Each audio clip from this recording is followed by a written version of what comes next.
And I've grown up with these beautiful ladies for the past 20 years.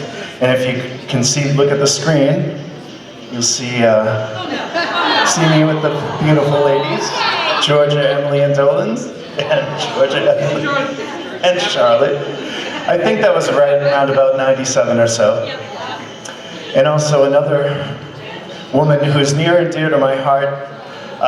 You can hit the next picture, there's us. And then the next picture, this is Amy and my wife. Now, I put this picture up because Jerry, Amy's husband, I'm sure, calls her the most beautiful woman in the world. And who wouldn't? I call my wife the most beautiful woman in the world. So I, like Jerry, probably, well, I'd like to call Amy the second most beautiful girl in the world. So please welcome to the stage the Dolenz girls. Here we are. We have Georgia, Charlotte, Amy, and Emily. Have a seat. Yeah, have a seat. And these are your mics. Oops. We've come undone. So, why don't you go down the line and just, you go. Hey. Why don't you go down the line and tell us a little about yourself? Oh, okay. Hello. I'm Georgia. I'm the youngest. And I live in LA now. I'm an actress, followed in Amy's footsteps and Dad's. And I do voiceover work. And Dad and I have started a furniture company, which I'm sure some of you already know, but we spend most of our days covered in sawdust, making sawdust and furniture, which we love. So that's pretty much all I do. There you go. Hi everyone, I'm Charlotte. I'm the second oldest. And yeah, I didn't get any of the entertainment business genes. So I work in public health, specifically malaria control, mostly in sub-Saharan Africa. So I actually flew in here from Zimbabwe. Spent a lot of my time traveling for work. I call DC home, so when I'm not traveling, I live in Washington, DC. I'm very happy to be here. Thanks. I don't think this one's working. Oh, is this one working? Can you hear me? Can you hear me? Yeah? Can you hear me? My name's Amy Dolenz, and I'm the oldest. Thanks for starting with the... Just so just so everybody's clear. I was not going to say any of that, but never mind. Okay, I'm the oldest monkey daughter. And I am an actress for a long time. I'm sure a lot of you know, probably. And right now I'm going to school in Vancouver. I'm a landed immigrant in Canada. And I'm going to school at Emily Carr in Vancouver to get my illustration certificate. And I wrote a children's book that some of you probably know already that I'm selling here. So my first book. And I'm working on a couple of other ones, one with Dad, picture books. And I do travel back and forth quite often. I don't go to Zimbabwe though. It's a lot closer. That's it. I'm the middle daughter. My name's Emily. And I am a preschool teacher by day. So I have 10 3-year-olds in my classroom every day for 8 hours straight. Every day. It's a lot of fun, very cute things they say, and yeah, it's a lot of energy, and I love using my creativity in the classroom to teach them subjects about the world. Last week we did a yellow submarine, and I covered a table with yellow paper, and we all crawled underneath it and looked at the whales and the sharks underneath the sea. I did have to remind them that there won't be actual whales in the classroom. We're not filling the classroom up with water, don't worry. And then, my creative part is my photography and my art, my college art, and my poetry, I guess, which is what I'm selling in the vendor room. So I do a lot of creativity in my day job and by night. Okay. Now, I know everything about you girls, pretty much, pretty close. But if anybody would like to ask the girls a question, I'm here with the microphone. I'd love to come to you. And have you any questions for the lovely ladies? Right here. Hi, thanks for coming. In the mid-1980s, there was the revival of Monkey Mania, and you were all suddenly in teen magazines and pictures with your father. And I was just wondering, how did that feel? Was it overwhelming? Was it strange? Well, these girls were quite young then. So I don't know if I was you in a remember. diaper, I think. Yeah, you were in a diaper. It was fun for me. I was a teenager at that time, of course, so I just had a blast touring with them. That first tour, that I can't remember. I think it was just the States. I don't know. I didn't go to England, but it was just a lot of fun. It was weird to see my dad at my age. And the Monkees, and because MTV brought the Monkees back and everything, and that was the kind of like that whole time. So it was just a lot of fun. I just remember all the craziness and just having a lot of fun and watching my little sisters be born. Yeah, I don't remember a lot of Dad in 17 magazines. We avoided that. But it is weird. We were just saying how walking around here and seeing all the memorabilia, it's such a lucky position to be able to see Dad and see your family at an age that other people don't get to see their parents at that age. We have footage, we have pictures, we have magazines and stuff. So it's great for us. We love it. We think it's a real novelty. It's great to be able to make fun of their 80s outfits as well. I think the 60s outfits are I don't know. Dad's paisley hair in the 80s shirts, was interesting. But yeah, I mean, had it. I think it was just, it was super fun. It's sort of like being on, summer camp for the summer. So it was really fun to explore new places in the US as well. I think on that point about the 80s outfits, we often look at photographs of us in the 80s and we're like, why would you dress me in that? And then you look at them and you go, oh, okay, so you're wearing that, so okay. It was a lot of fun. It's a very different lifestyle to what your friends grow up doing, but it's also very normal for us because we don't know any different, so it was something. Very good, here we go. With your father and your Aunt Coco being awesome, were you guys blessed with beautiful singing voices? Wow, that's a question. Okay, so Amy can sing. She does really. well. She has a good voice. Oh, she can't. She like Coco. Amy can sing. The rest of us, I speak for all three of us, the English contingency, cannot carry a tune at all. No, it's pretty bad. No, I would it's say pretty bad. hold a note when you sing along to radio, maybe one note in about 1500. When you're alone in the car. Alone in the car, yes, or in the shower. But no, not really. You don't want us out here singing. I think Dad once tried to. We were all in the car together, and Dad was trying to teach us a song. I don't know what it was, some song. And I think it was something like Mary Had a Little Lamb. He was trying to start very basic. Amy's obviously fine. She's hitting, and it gets to the point where he just like in the steering wheel. He's like, okay, done. Like I can't. Nope, I won't. You can't sing. Like it's not working. We're like, come on. Yeah, so it's sad, but that's true. All right, right here. Dating, when you had to bring the guy home, whoever you were dating home to Dad, or to meet him. How was that? What kind of experience did those guys go through, or did they even know who your dad was? Well, for us English girls, Dad lived 15-hour plane flight away, so we were like, hey Dad, we're going on a date. And he was like, okay, don't go, I'll be there in 24 hours. As English people, we didn't really grow up, but Dad, and he said this on stage, I mean, he knows that he trusts that we know what we're doing. Yeah. And then he's just like a regular father. He wants us to be happy and taken care of, and I think he likes to play. He likes to play the dad that's, But he's not going to like ask that. those questions. But Yeah. I think in his head he's like, "Ooh, a new buddy, great." Yeah. It was easy going. Yeah, and I think, Dad's always been sort of like any dad, you know, protective, but also encouraging and everything. And I think one of his sort of dad joke lines or whatever, and people are like, oh, you know, 4 daughters, Mickey, you know, how are you going to handle that? You know, 4 daughters, aren't you worried about them? And he's like, no, I'm not worried about the girls, I'm worried about the guys. So I think he feels sorry for the ones that have gone. My boyfriend's here today, so I'll ask him that question. What's my dad like? I don't know.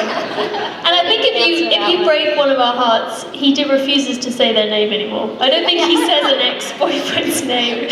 He refuses. I think you're right, actually. Yeah, he refuses to say their name. That's funny. Typical father. And he owns guns. Exactly. All right, we have a question here. Hi, this question is more for Amy. Can't Buy Me Love was one of my favorite movies of all time to this day.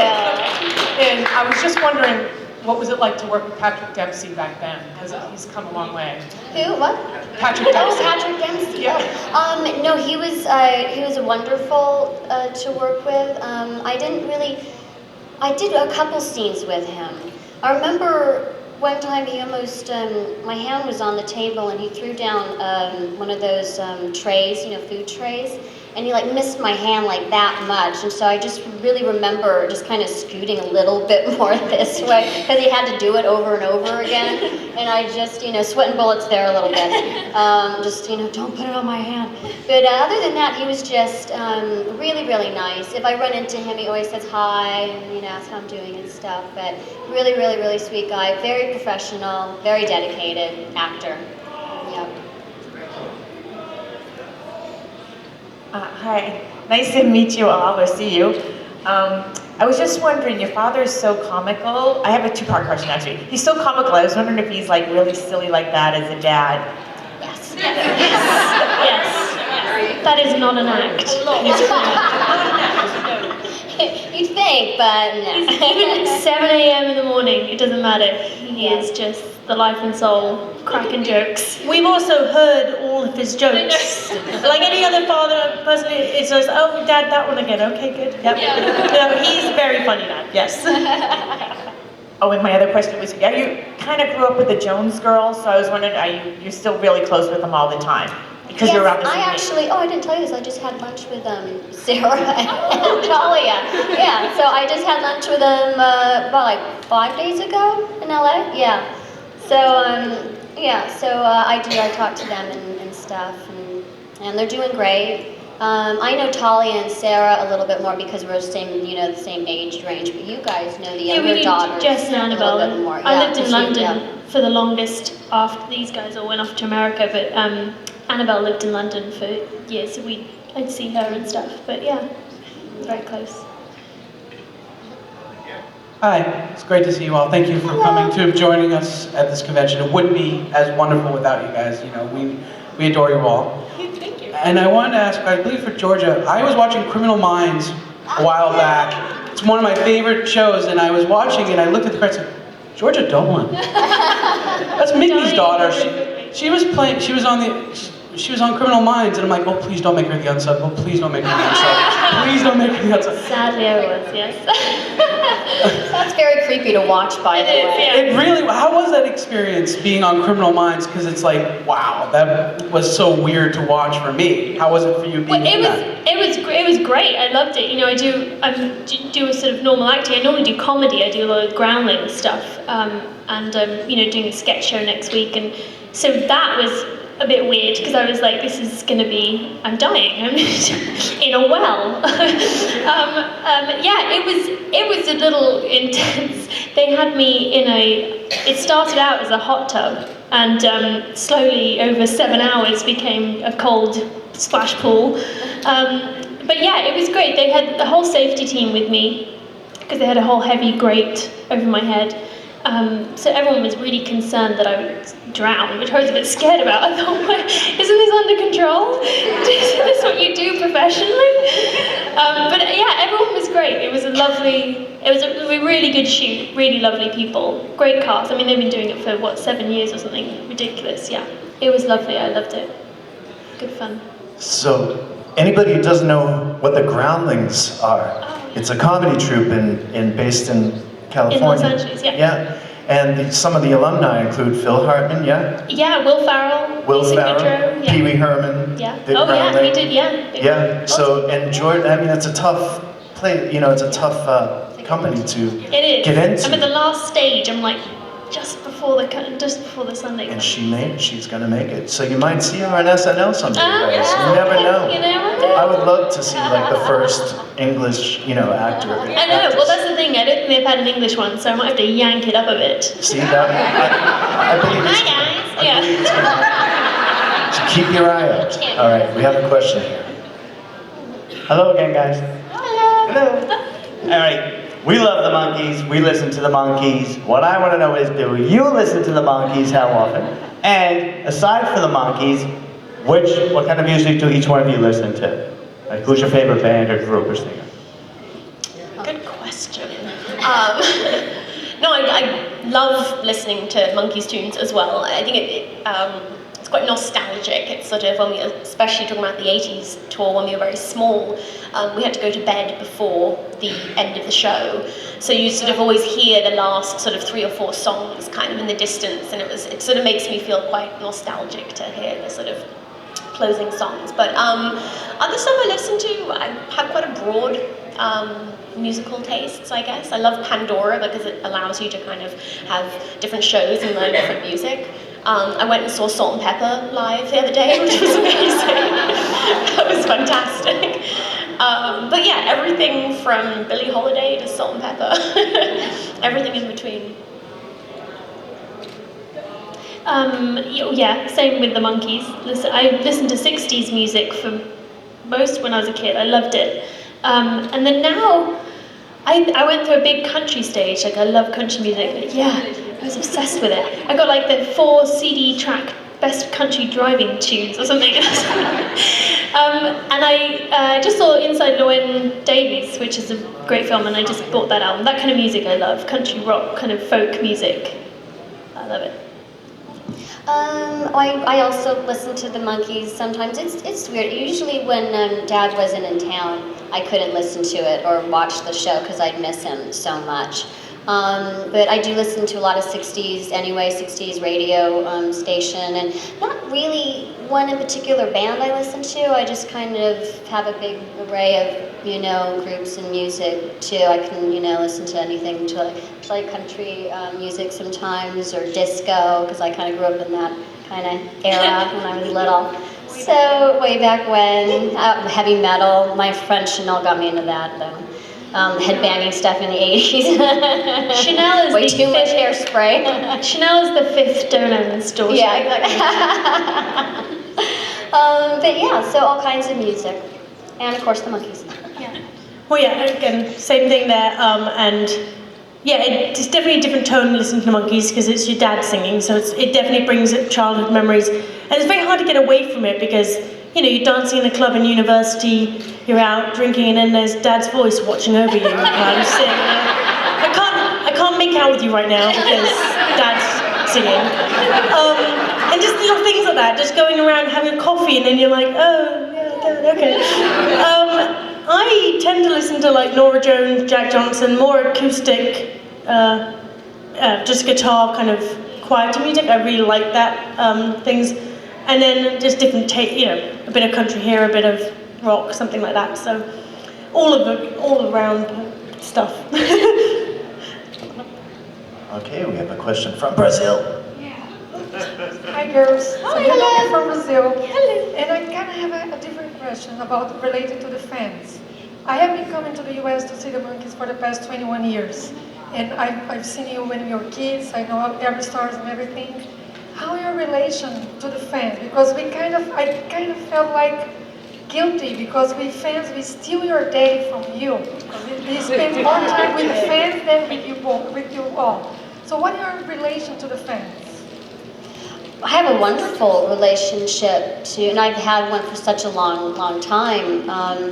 The Monkee fans have always been so sweet and wonderful to me. So I have a wonderful relationship with, everybody I meet. Huh?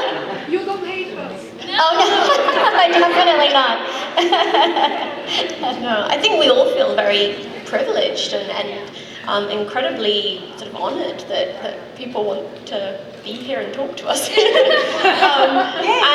it's lovely. We get an opportunity to meet so many interesting people and hear so many fascinating stories. And it's really sweet when people say, "Oh, I remember you when you were little," and it sort of brings back memories as well. And I think it's it's like the extended family, especially people that we've met several times over the years. It's really lovely. It's lovely to be part of that.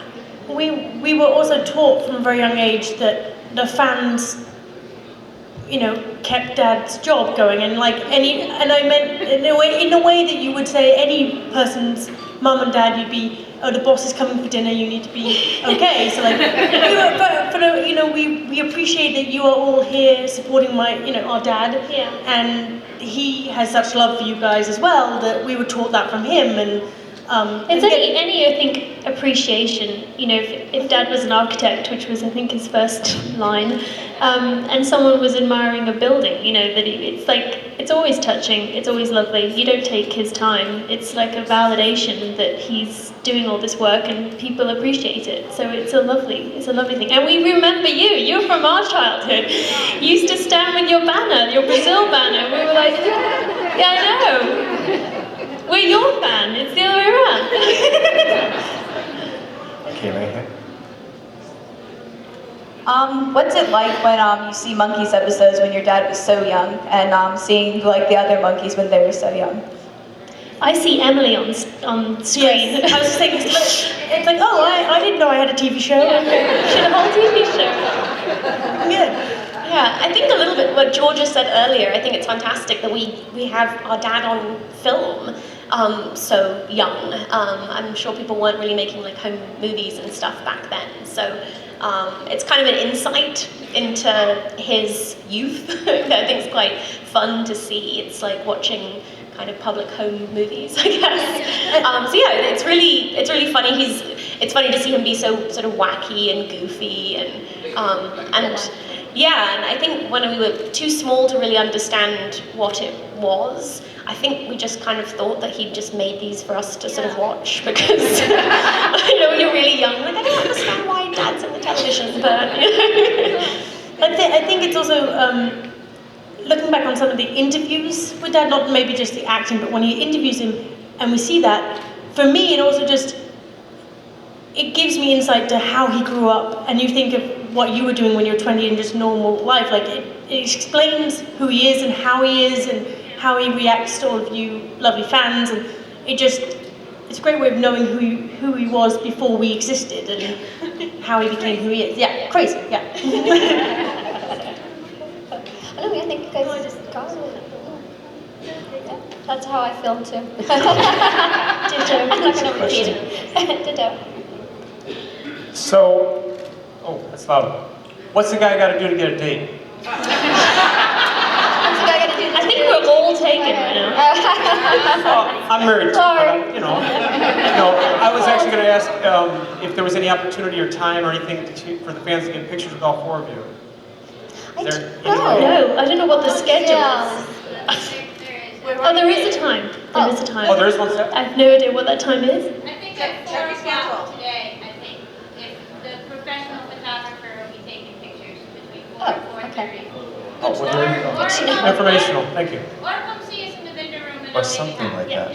Don't forget, Coco's here at 4 too, so choose your times wisely. Hi there. My question is for Amy. You and I are the same age. We grew up together, and I remember watching you on Starman. Oh my God, a long time ago. Yeah, and I just remember wow, that's Mickey Dolenz' daughter. Was it hard for you breaking into show business, separating yourself from him and creating your own identity? Not really. I never really wanted to separate myself from him because we get along so well. I think it got my foot in the door in some cases, and agents, wanting to meet me and stuff. So I think it definitely got my foot in the door. And I love my dad so much, and we get along so much. I guess if I didn't, then it would have been like, oh God, no, not again. But I really don't, I don't mind people asking me questions about my dad. I don't mind, that part at all. It was just, I think it's hard for anybody, either way, to get into this business, as you know, Jordan. It's just a tough business. It's just a really tough business. But it was nice to have that background, and also, having Dad to talk to about, about it, which was really good because he has such a great insight on it. Hi, it's a pleasure to see all of you, and I thank you for coming. I don't want to overdo the point again about seeing your father during the Monkees and all that, but let's take it a little further back, where you can tease him recently nationally. His first television series, Circus Boy, has started running nationally on a network called Antenna TV. And I'm 51, and I had never seen an episode of that show. So just briefly, how did it feel, or, because I don't know if Mickey had stuff maybe perhaps in his archives or whatever, but to see your father at like little Beaver Cleaver's age doing acting. Yeah, it is weird because it's, our cousin, Coco's son, Tavis is just a little version of Dad. You see the pictures of Dad and Circus Boy, and it's, Tavis is very weird. Yeah, exactly. But I remember, actually, I was talking to Dad recently about Circus Boy, and I was asking him, do you remember the scenes and what you were doing, other than being on an elephant? And we were in our workshop, building stuff. It's because he turned around and he said, a place for everything and everything in its place, because I leave the workshop in a mess most of the times. And I was like, where did you hear that? And he said it was on Circus Boy. It was one of the lines that the woman came in and said to him as the character. And as the boy, he walked back to his trailer and thought, that's the best advice I've ever heard. He's stored locked that little nugget away from Circus Boy. This is one thing he held on to.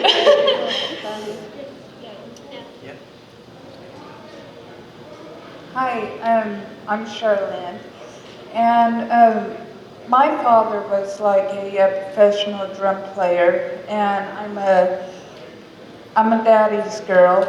Which one, or are you all daddy's girls? Yeah, we're pretty much all daddy's girls. Yeah, I think, we had an advantage because Amy had already sort of figured it out. So by the time we came along, we would then borrow from Amy. So, she would say, okay, so this is what you say, Daddy. And then excellent. We can stay in the store, and I can stay for another few hours trying these two dresses on and deciding. Or you could just buy both of them and then we leave. Daddy.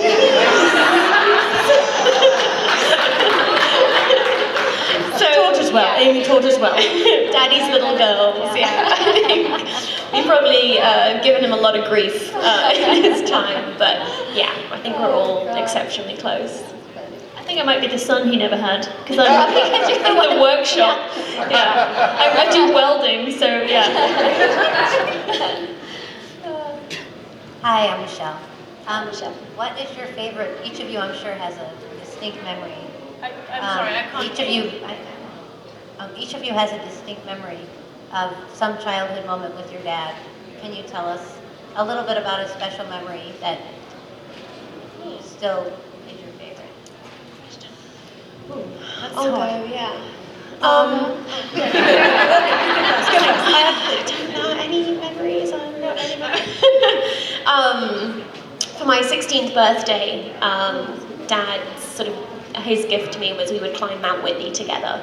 And so we went on this wonderful trip, 7 days backcountry camping.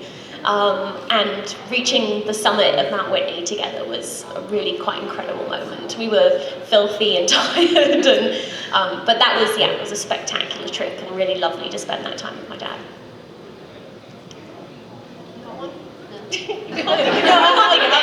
I'll go. So I have, some of you might notice, some of you don't. I have cerebral palsy on my right side. and I remember we were all together, but my dad, we were water skiing in Tunisia or some sort of place, wherever it was, and my sisters were water skiing on 2 skis, and I tried it, and you know, my legs were both going in opposite directions, and it's much harder than skiing, and it just was a mess. And so my dad brought out a knee board, which is basically a little tiny surfboard, and you get to kneel on it, and so that your center of gravity is lower, and you can. And so I just remember that moment with him really helping me to do that, and it was just a moment for that. And even, you know, just teaching me how to use a camera with one hand, and the moments of him seeing that, I guess, of teaching me how to do things a little differently, maybe. But there are so many little things that he's helped us all with throughout our lives. But okay, next person. I don't remember. I just remember probably my earliest childhood moments, because he would sing to me before I would go to sleep a lullaby that my grandmother wrote, that Coco knows very well. And I just remember that song. That's probably one of my earliest memories, with Dad singing that song to get me to go to sleep. And I just remember just hearing it a lot. So that was, I remember just being that very special moment in time of, you know, his voice and lulling me to sleep. I think, oh, yeah, okay, that's one memory. I was in year 4, which in England that's grade 5 or something? Grade 3. I was in 9, and I was in my classroom, and you know, every year when we were kids, we would come out here for about 2 months in the summer, and then every other Christmas, and Dad would come visit us in England as well. But I was sitting in class, and I had my head down, and all of a sudden all my friends were just like elbowing me, and he had completely surprised us and me, and he was just standing in the doorway of the school. And I remember, like, at 9, I guess you're trying to be cool, or I was trying to be cool, trying to be like, make a friend. But all that just kind of flew out the window, and I just like shot out over the desk and like flew up and did a huge koala hug on Dad. And like, I think that was like an instinct, and my head instantly was like, oh, you're gonna lose so much street cred for this right now. But I didn't mind. He was like, come on, we're going for lunch. It was great. Could you give us some memories about your dad's relationship with Davy, or your relationship with Davy? Well, I think the last time I saw Dave, like actually got to like, you know, take some pictures and saw him was probably at my wedding. I saw him after that, but he was at my wedding, so I got to, you know, hang out with him then. And my dad and Davy, I mean, they were so young when they first met. They kind of grew up together. I just always remember Davy in my life ever since I was born, just like you guys probably. I think they're all of them are sort of strange uncles. You know, it's sort of people who have literally strange, very strange. But they, you know, they were always there. We always knew them, and obviously, you know, especially with Davy in particular, because his kids and us were all very similar in age, so we would all have, you know, went through the same thing together. So yeah, it is like just an extended family, especially for Dad. They were like kind of that brother sort of thing. No, I'd just say, yeah, the same thing. It was just lovely to have that kind of extended family, especially when you're on the road and you're traveling a lot, but you've kind of got your core group. I remember one point on the tour bus, I think Davy was the first person to teach us how to play poker. Yeah. We played it with, I think, literally with peanuts. But yeah, just maybe. And yeah, I think Dave also helped us to learn. But yeah, just lots of wonderful memories, as I guess any close family also has. Yeah. They were like each other's brothers, really. The brothers that they never had. Yeah. You're an uncle too. You know that. Me too. Hi girls, it's really nice to see all of you here. It's a highlight for me to come to the convention and see all of you. I just wondered, it seems that your dad has kind of influenced each of you in a different way, as in Georgia with the woodworking and Amy, of course, with the acting, and Georgia too. And I just wonder, do you ever see your dad in Zimbabwe with you? So I used to live in Papua, Indonesia, which I didn't actually even know where this place was until I moved there. It's one of the most remote places I've ever been. It takes about 60 hours, 7 flights to get there, and it's truly, remote. And Dad came to visit me, and I loved it.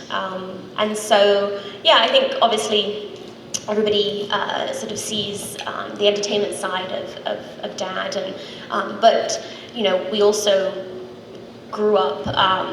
I think he was talking to me about quantum physics, you know, when I was like 6. He's a scientist at heart. He's loves learning. I think really encouraged that in all of us to explore, be inquisitive, and has sort of inspired me constantly, even in a non-entertainment industry, to pursue my public health work. But yeah, he also came to Cambodia as well when I worked in Cambodia. And hired a little motor scooter and just sort of went round and round Phnom Penh, and loved it. So yeah, he's, I think, quite multi-dimensional. And I think having 4 daughters, we're very different people. We get along very well, but so Dad's like passion for acting is Amy, the woodworking is Georgia, the photography is me, and then the outdoorsy, sciencey side, which is a lot of who Dad is Charlotte. So like, I think he gets the best of all worlds. Yeah. Great. Excuse me, I just got here a few minutes ago. I was wondering, since your dad, of course, is Mickey Dolenz, at what point in your lives did you realize that he was a member of the Monkees? I remember distinctly remembering, first of all I asked him, were you in the Beatles? And he went, no, Monkees. And then him singing lullabies to us and singing Beatles songs, and I'm thinking he wrote those songs. I distinctly remember I don't remember the exact day, but I do remember a kind of moment where I was like, oh, okay, I just kind of clicked with me that it was like, oh, you're in that band, and